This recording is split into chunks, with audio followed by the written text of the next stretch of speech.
रात के सन्नाटे में बलदेव नाम का एक 50 साल का बुजुर्ग आदमी अपने खेतों पर, जो कि गांव से बहुत दूर पड़ते थे, टूटी हुई चारपाई पर बैठा हुआ था। गीदड़ों के बोलने की आवाज़ें आ रही थी, उल्लू भी बोल रहे थे रात को। और उधर दोस्तों वह बीड़ी पी रहा था बंडल से निकाल करके। टूटी हुई चारपाई थी और रात के सन्नाटे में खेतों की रखवाली कर रहा था, जिससे कि जानवर उसकी फसल को ना बिगाड़ दें। अब अचानक से जो झींगुरों की आवाज़ें आ रही थी, झींगुरों की आवाज़ें आना बंद हो जाती हैं। इतने में बलदेव समझ जाता है कि कोई उसके पास आ रहा है। फिर दोस्तों उसके पास जो आता है और फिर उसके साथ जो घटना घटती है, बड़ी ही विचित्र यह घटना है।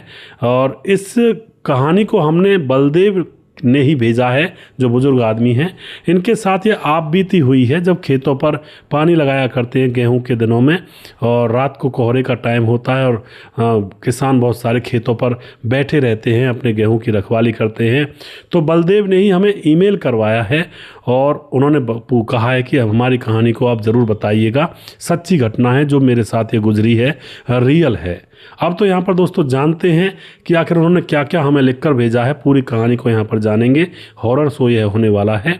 नमस्कार, मैं हूँ सुदेश कुमार और मेरे गोपाल चैनल पर आपका स्वागत है। बलदेव नाम का 50 साल का बुजुर्ग, जो कि अपने गांव में रहा करता है। 2 बेटे हैं जो शादीशुदा हैं। बलदेव का काम ये होता है कि खेतों की देखरेख करना, खेतों में फसल बोना। 4 किले उसके पास हैं, तो खेतों में इतनी फसल हो जाया करती है कि उसमें से खाने के लिए रख लेते हैं और भैंसों के लिए चारा हो जाया करता है, और बाकी की बची हुई फसल को वह बाजार में, मंडी में बेच दिया करते हैं। जो 2 बेटे हैं वह नौकरी पेशे वाले हैं। एक बेटा दिल्ली में ही रहता है पत्नी को लेकर के, एक बेटा गाँव में अपने पिता और माँ के पास रहता है। उसको भी एक बच्चा पैदा हो चुका है। वह रोज़ की रोज़ गांव से ही ड्यूटी पर जाया करता है और रोज़ शाम को घर पर आ जाया करता है। और खुशहाल परिवार है, कोई परेशानी नहीं है, ना ही ज़्यादा पैसों की दिक्कत है। किसान आदमी है। अब आपको पता है दोस्तों, किसान आदमी जो कि अपने खेतों से बहुत ज़्यादा प्यार करते हैं, अगर खेतों में एक फसल का पौधा भी अगर टूट जाता है तो किसान को बड़ा दुख होता है कि कौन जानवर तोड़कर चला गया। बड़ा ही उसके अंतर मन में मरम होता है। अब ऐसा ही यहाँ पर बलदेव के साथ होने लगता है। उसने फसल बोई थी, गेहूं की फसल। दिसंबर और जनवरी का महीना था। उसकी गेहूं की फसल को कुछ जंगली जानवर आकर के ऊपर ऊपर से खा जाया करते थे और नीचे नीचे वो मतलब ठूंठ रह जाया करता था। अब तो यह जैसे दिन में जाता है बरसिम वगैरह लेने के लिए, हरा चारा भैंसों के लिए, जाकर अपने खेतों को देखता है तो वहाँ पर बहुत सारा नुकसान पशुओं ने किया हुआ था। नुकसान को देखकर ये बौखला जाता है। घर आकर अपनी पत्नी और अपने बेटे से कहता है कि खेतों पर जानवर फसल को बिगाड़ रहे हैं और मैं आज रात से खेतों पर ही रहा करूँगा, वहीं पर झोंपड़ी पर ही बैठा रहा करूँगा और वहीं पर रखवाली किया करूँगा। तो दोस्तों उसकी पत्नी तो कहती है कि थोड़ा बहुत जो जानवर खाते हैं उनके भाग्य का होता है और रहने दे, खाने दे। लेकिन अपनी पत्नी के ऊपर झल्ला कर पड़ता है कि इस तरह से तो वो सारी फसल को बर्बाद कर देंगे, फिर हम क्या खाएंगे और बाजार में क्या बेचेंगे। तो वह दोस्तों शाम की तैयारी करने लगता है।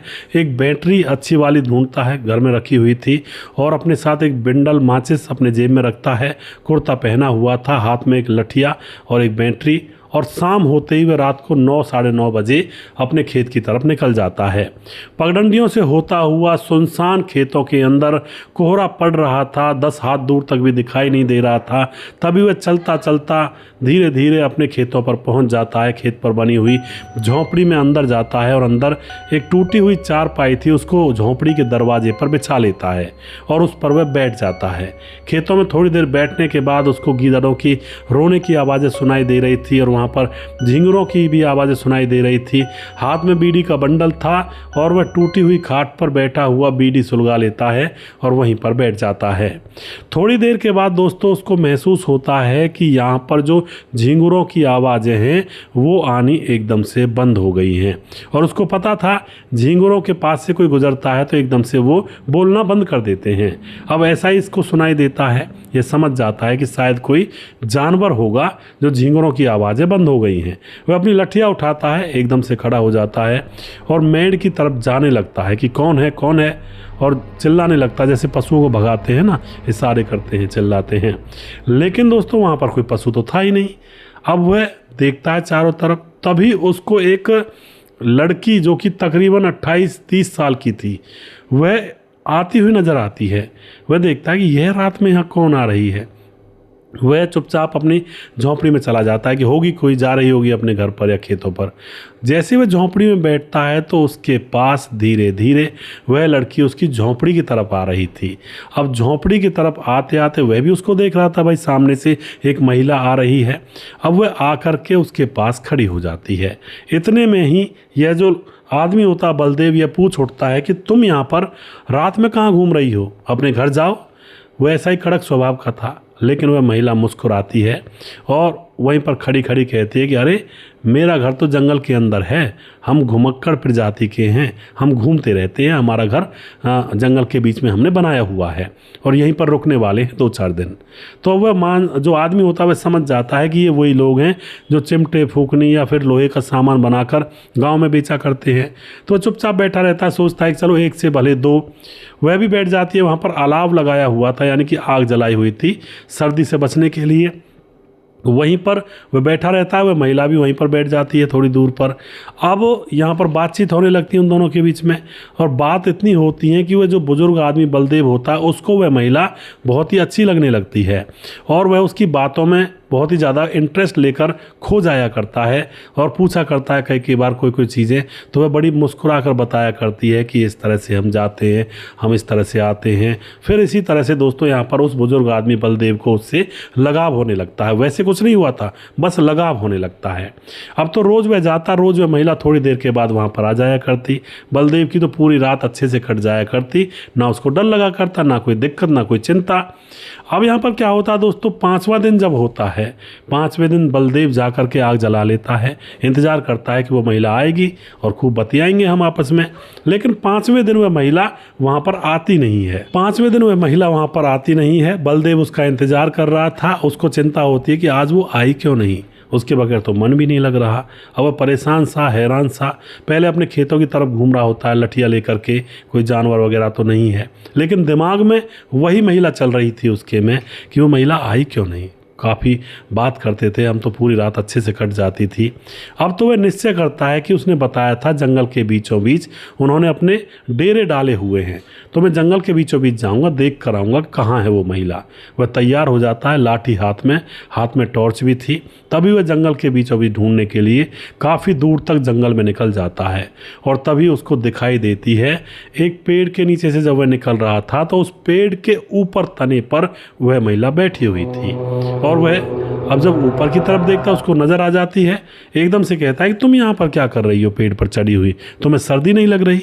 अब यहाँ पर तो आग भी नहीं जलाई हुई जो तुम्हें सर्दी नहीं लगेगी। अब तो दोस्तों यह बात सुनने के बाद वह महिला उसकी तरफ देखकर हंसने लगती है। रात का सन्नाटा था और तकरीबन रात को 12-11 या फिर 1 बजे का समय था। अब वह आदमी जब उसकी तरफ देखता है कहता है यार तू ऐसी क्यों हंस रही है और तू पेड़ पर क्यों चढ़ गई, तुझे पेड़ पर चढ़ा कौन गया? अब इतने में वह महिला हंसने लगती है और फिर बोलती है उससे, अबे चला जा बुड्ढे, तू तो बिल्कुल पीछे ही पड़ गया, मेरा पीछा छोड़ेगा भी या नहीं छोड़ेगा? वह कहता है तुम ऐसी बात कैसे कर रही हो, कल तक तो तुम बहुत प्यार से बात करती थी। लेकिन वह कहती है कि मैं तुम्हारी दुनिया की नहीं हूँ, मैं दूसरी दुनिया की हूँ और यहाँ मेरे यार दोस्त बैठे हुए हैं, उनके साथ मज़े से बैठी हूँ और मुझे सर्दी गर्मी नहीं लगती। अब यह बात सुनकर के जो बुजुर्ग आदमी होता है वो थोड़ा सा सोच में पड़ जाता है कि दूसरी दुनिया की या फिर दोस्त कहाँ है, दोस्त मुझे तो कोई भी नज़र नहीं आ रहा, तुम मेरे साथ मजाक कर रही है ना? लेकिन वह फिर से कहती है नहीं मजाक नहीं कर रही, ये देखो मेरे दोस्त बैठे हुए हैं। और एकदम से वहाँ पर 5-6 लोग एकदम से उन टहनियों पर बैठे हुए उसको नज़र आ जाते हैं और वह हंसने लगते हैं, अरे ये तो पीछे ही पड़ गया, यहाँ तक ढूंढता हुआ तो मैं आ गया। अब यह सुन करके जब वह महिला कहती है कि हम तुम्हारी दुनिया के नहीं हैं, दोबारा बता देती हूँ, हम आत्माएं हैं और तुम्हारे साथ तो बस ऐसे ही टाइम पास कर रही थी मैं, मेरा टाइम कट जाता था, वहाँ तक घूम आती थी तुम्हारे पास तक, लेकिन अब मुझे तुम्हारी ज़रूरत नहीं है, तुम चले जाओ, यही बहुत है, मैंने तुम्हें कोई नुकसान नहीं पहुँचाया। अब तो वह बुजुर्ग आदमी समझ जाता है कि मामला बहुत ज़्यादा गंभीर है। वहीं से वह रेस लगाता है, पगडंडियों से भागता हुआ गिरता पड़ता जैसे तैसे वह रात के सन्नाटे में ही अपने गांव, अपने घर पहुंच जाता है। पत्नी और बच्चा कहता, बेटा कहता है कि बाबा आप ऐसे क्यों आए हो। तो वहाँ जाकर सारी बात बताता है घर वालों को। अभी तक तो नहीं बता रहा था, सोच रहा था कि शायद गलत समझेंगे, लेकिन अब वह सारी बात बताता है कि मेरे पास रात को एक भूतनी आकर बैठती थी और बहुत ही सुंदर महिला लगती थी और मैं उसके साथ बातचीत किया करता था, लेकिन आज तो वो मुझे पेड़ पर चढ़ी हुई मिली और उसके साथ और भी सारे लोग थे जो पेड़ की टहनियों से लटक रहे थे। सुनसान जगह थी, रात का सन्नाटा, कोहराम मचा हुआ था। कोहल जो पड़ता है ना, धुंध पड़ती है। यह बात जब घर वालों से कहता है तो उसकी पत्नी भी कहती है कि ये तो बहुत अच्छा हुआ तुम यहाँ पर भाग कर आ गए, नहीं तुम्हारे साथ कुछ और भी हो सकता था। उसके बाद दोस्तों यह बताते हैं बलदेव भाई हैं जो कि 1 महीने तक लगातार इनको बुखार रहा था। 1 महीने तक बुखार रहने की वजह से यह चारपाई पर पड़े रहे थे। बुखार था या बीमारी थी या डर लग गया था। और फिर यह उस दिन के बाद कभी भी रात में रखवाली के लिए खेतों पर नहीं गए। कह दिया कि जो फसल को खाना खा जाएगा, मुझे नहीं जाना खेतों पर। तो इस तरह से दोस्तों यह अपना अनुभव हमारे साथ शेयर करते हैं। बहुत अच्छी कहानी थी तो छोटी सी ही, लेकिन ये बहुत अच्छी लगी थी मुझे। और बलदेव जी ने कहा था कि आप मेरे इस अनुभव को लोगों को ज़रूर बताइएगा, और ये सच्ची बात है, उन्होंने तो ये कहा था। अब यह आपके ऊपर है, आप लोग इसे सच्ची माने या झूठी माने। यहाँ पर मेरा एक प्रोग्राम होता है, आप ही लोग कहानियाँ लिखते हैं और आप लोगों की मेल को पढ़ करके मैं आप लोगों की कहानियों को, हॉरर स्टोरीज़ को आप लोगों के बीच में सुनाता हूँ। आपको कैसी लगी ये कहानी आप ज़रूर लिखिएगा कमेंट बॉक्स में, जिससे मैं आगे भी और ऐसी कहानी लेकर आ सकूं। मेरे पास बहुत सारी हॉरर कहानियां हैं, उन कहानियों की मेल आई हुई हैं और बहुत कम ले पाता हूं। कई बार ऐसा लगता है कि कहीं आपको अच्छा लगे या ना लगे, लेकिन अगर आप कहते हैं कि अच्छी लगती हैं इस तरह की कहानियां तो मैं इनको लेकर ज़रूर आऊँगा। और जिन भाइयों ने मेल हमारे पास भेजी हुई है, उन मेल्स को मैं ज़रूर पढ़कर कहानी के रूप में पेश करूंगा आप लोगों के समक्ष। दोस्तों वीडियो के लास्ट में मैं फ़िलहाल नाम नहीं ले रहा हूं और अगले वीडियो में आप लोगों का नाम लूँगा। अगला वीडियो बहुत जल्दी फिर से लेकर आऊँगा। तब तक आप खुश रहें, सावधान रहें, सतर्क रहें, जागते रहें। जय हिंद, जय भारत।